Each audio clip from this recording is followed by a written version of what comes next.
Hello everyone, welcome to the channel. आइए करते हैं आज के अति महत्वपूर्ण करंट अफेयर्स। 3 फरवरी 2026 के महत्वपूर्ण करंट अफेयर देखेंगे। जो साथी पहली बार जुड़े हैं चैनल को सब्सक्राइब कर लेंगे और अपने दोस्तों को भी शेयर करेंगे। तो पहला क्वेश्चन दिया गया है, मेघालय अपना पहला आधिकारिक मसाला महोत्सव 2026 कहाँ आयोजित कर रहा है? ऑप्शन है आपके दिल्ली, कोलकाता, मुंबई या फिर बेंगलुरु। तो मेघालय अपना पहला आधिकारिक मसाला महोत्सव 2026 मुंबई में आयोजित कर रहा है। सी पार्ट आपका करेक्ट हो जाएगा। आइए एक्सप्लेनेशन देखते हैं। 30 जनवरी से 1 फरवरी 2026 तक आयोजित ये कार्यक्रम छोटे किसानों और उत्पादक उद्यमों के अदरक, हल्दी, काली मिर्च के जैसे प्रीमियम मसालों का प्रदर्शन करता है। ये महोत्सव व्यापक रुचि आकर्षित करने के लिए जैविक उत्पादों और टिकाऊ कृषि पद्धतियों पर भी प्रकाश डालता है। तो यहाँ पर आपको ध्यान रखना है सिटी कहाँ पे ये मसाला महोत्सव आयोजित हो रहा है, तो मुंबई में। अगला क्वेश्चन देखेंगे, तमिलनाडु में किसान उत्पादक संगठनों की समीक्षा के लिए किस जिले में हितधारकों के साथ परामर्श आयोजित किया गया था? तो किसानों के संगठन की समीक्षा के लिए तमिलनाडु के किस जिले में किया गया? तो ये आपका होगा इरोड। सी पार्ट आपका करेक्ट हो जाएगा। इरोड में किसान उत्पादक संगठनों की समीक्षा के लिए हितधारकों के साथ परामर्श आयोजित किया गया। ये ध्यान रखेंगे। व्याख्या देख लेंगे। केंद्र सरकार ने तमिलनाडु में किसान उत्पादक संगठनों की समीक्षा और उन्हें मजबूत करने के लिए कृषि एवं किसान कल्याण मंत्रालय के तहत एक उच्च स्तरीय समिति का गठन किया गया था। तो यहाँ पर जिले का नाम आप जरूर याद रखेंगे, इरोड। किस उद्यम पूंजी फर्म ने उस निवेश दौर का नेतृत्व किया जिसने 2026 में जस्पे को यूनिकॉर्न बनाया? इंपॉर्टेंट क्वेश्चन है, इसको आप ध्यान रखेंगे। Accel, Sequoia Capital, Tiger Global, West Bridge Capital. तो इसका आंसर हो जाएगा West Bridge Capital. D part आपका यहाँ पे राइट होगा। वेस्ट ब्रिज कैपिटल ने जस्पे को 2026 में यूनिकॉर्न बनाया। तो डी पार्ट यहाँ पे करेक्ट हो जाएगा। एक्सप्लेनेशन इसमें देखेंगे। बंगलुरु स्थित भारतीय वित्तीय प्रौद्योगिकी कंपनी जस्पे ने वेस्ट ब्रिज कैपिटल के नेतृत्व में एक महत्वपूर्ण निवेश दौर हासिल करने के बाद 2026 में यूनिकॉर्न का दर्जा प्राप्त कर लिया है। निवेश के इस दौर में $5 करोड़ जुटाए गए, जिससे भुगतान बुनियादी ढांचा कंपनी का मूल्यांकन लगभग $1.2 अरब हो गया। तो यहाँ पर इस कंपनी का नाम ध्यान रखेंगे, वेस्ट ब्रिज कैपिटल। केंद्रीय बजट 2026-27 ने सकल घरेलू उत्पाद के प्रतिशत के रूप में क्या राजकोषीय घाटा लक्ष्य निर्धारित किया है? तो यहाँ पर फिस्कल डिफिसिट कितना रहेगा यूनियन बजट 2026-27 में? तो यहाँ पर परसेंटेज पूछा गया है। 3.5%, 4.3%, 5% या फिर 2.9%। तो इसका आंसर हो जाएगा 4.3%। बी पार्ट आपका करेक्ट हो जाएगा। राजकोषीय घाटे का लक्ष्य सकल घरेलू उत्पाद का लगभग 4.3% निर्धारित किया गया है। तो आपको यहाँ पर ये परसेंटेज जरूर ध्यान रखना है कि फिजिकल डेफिसिट कितना रहेगा, तो 4.3%। आगे बढ़ेंगे और नए क्वेश्चन देखेंगे। 39वां भारतीय अंतर्राष्ट्रीय चमड़ा मेला कहाँ आयोजित किया गया? Eight which place was the 39th Indian international leather fair held?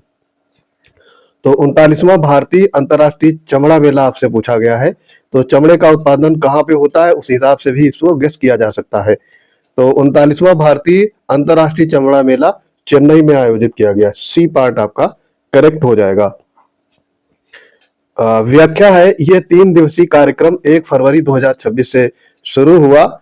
इस मेले में 360 से अधिक भारतीय और विदेशी कंपनियों ने भाग लिया, जिसमें चमड़े के उत्पाद, फैशन के सामान और मशीनरी का प्रदर्शन किया गया। यह मेला चमड़ा उद्योग में नवीनतम रुझानों और नवीन तकनीकों को प्रदर्शित कर रहा है। तो यहाँ पर सिटी इंपॉर्टेंट है। भारतीय अंतर्राष्ट्रीय चमड़ा मेला ये आपका चेन्नई में आयोजित किया गया। ये फैक्ट आपको ध्यान रखना है।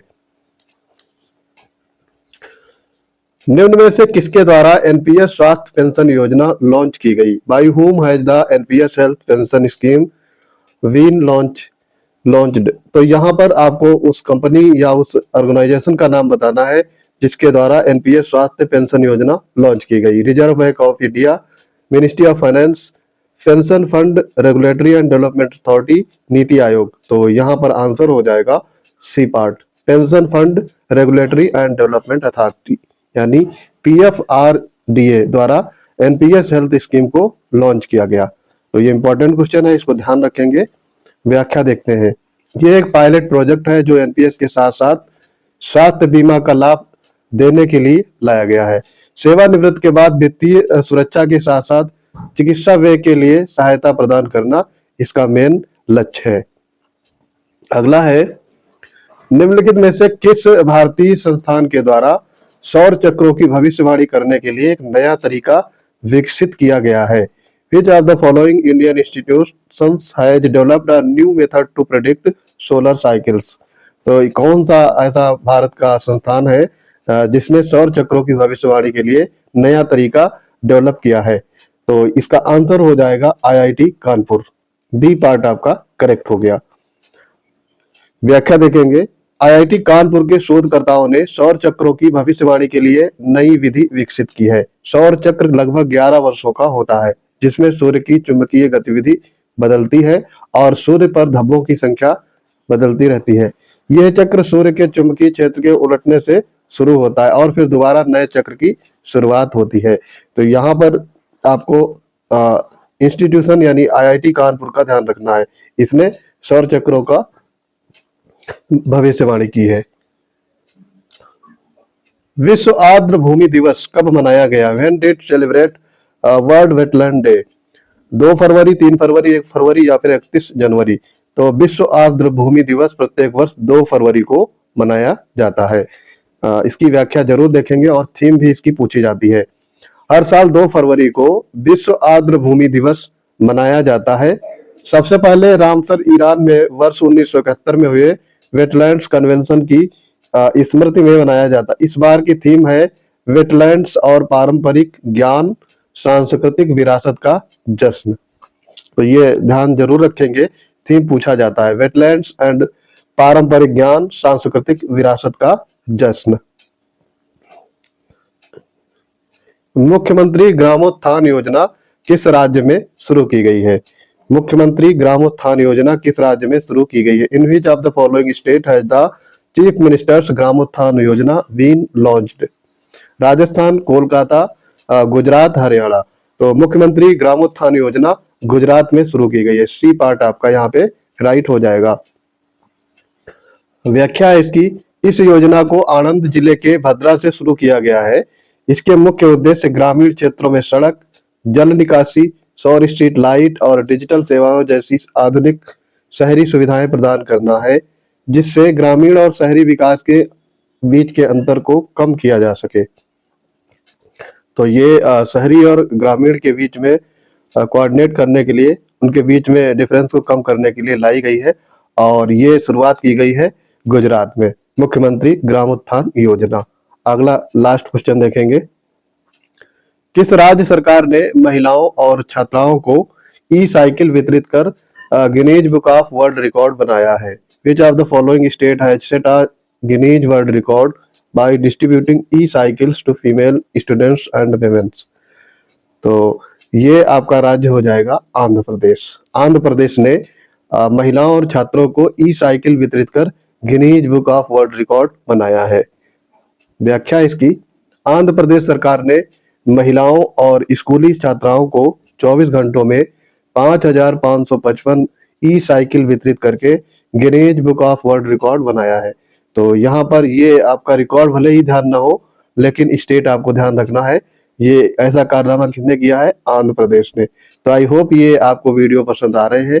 अगर कोई प्रतिक्रिया है तो आपका बहुत बहुत स्वागत है। कमेंट बॉक्स में आप अपनी प्रतिक्रिया अवश्य मेंशन करेंगे।